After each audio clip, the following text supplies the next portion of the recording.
كتلوا أرواحهم على قضية أن زوجة النبي يجب أن توقر ويجب أن تحترم وإلى آخره. وذول الروافض ملاعين يسبون ويشتمون إلى آخره. طيب تقدر تقول لي من اللي قتل أم المؤمنين هذه؟ الشيعة قتلوها؟ لو اللي الآن أنت مسوي له مسلسل وجاي تمجد به، خلي يفكرون في يوم من الأيام أن يلعنون قاتل عائشة. مو هي عائشة اللي تعتبروها بهذا المستوى العظيم؟ بسم الله توكلوا على الله، يلعنوا قاتل عائشة.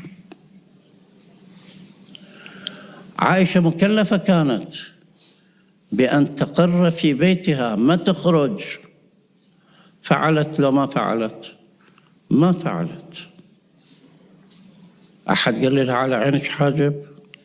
ما راحت خرجت بقضية ليس من تكليفها لا من قريب ولا من بعيد.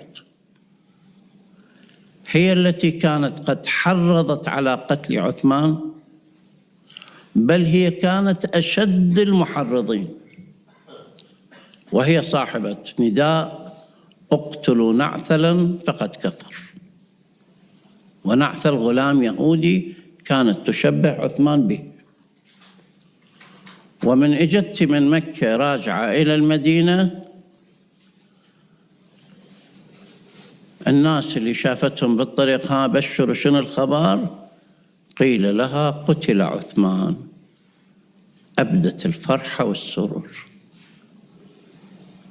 شنو اللي صار بعد ذلك؟ الناس اجتمعت على رأي؟ قالوا لها إيه اجتمعت على رأي؟ الحمد لله. علي من اجتمعت؟ على علي بن أبي طالب. انقلبت اللوحة تماما. وعثمانا قتل عثمان مظلوما إلى آخره. من قرايبك؟ لا. إلك خصة بي؟ لا. أنت ولية الدم؟ لا. معنية بي؟ لا. أنت مسؤولة؟ لا.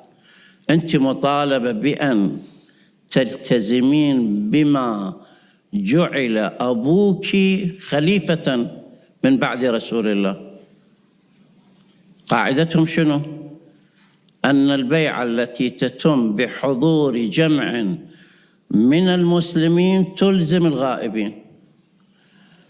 جمعوا نفسهم، دستروا القضية في سقيفة بني ساعدة، أنتجوا أبوها.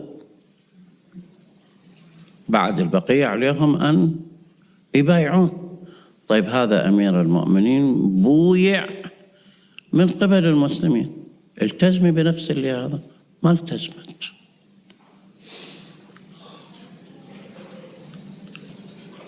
لعنت؟ ما لعنت.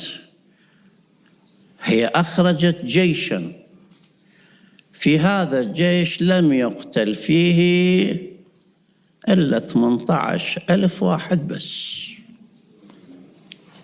18,000. والله هاي الأرقام لو كانت أرقام خراف هم كان حركت عواطف أنه شنو المبرر إلى هذا الأمر. طيب إذا اللي يسب يتزندق. صاحب المسلسل العظيم الآن صرفوا له ملايين الدولارات وهلقى الدعايات وما إلى ذلك، لعن لمدة 80 سنة، يأمر بلعن أمير المؤمنين. ليش ما تشتغلون بهذا المعيار؟ لا، القضايا اللي متعلقة بكم احنا ما هاي المعايير تركوها. لازم نسبكم، لازم نشتمكم، لازم إلى آخره. وقضية كل وضعهم مبني على أساس وجود الاستعداء.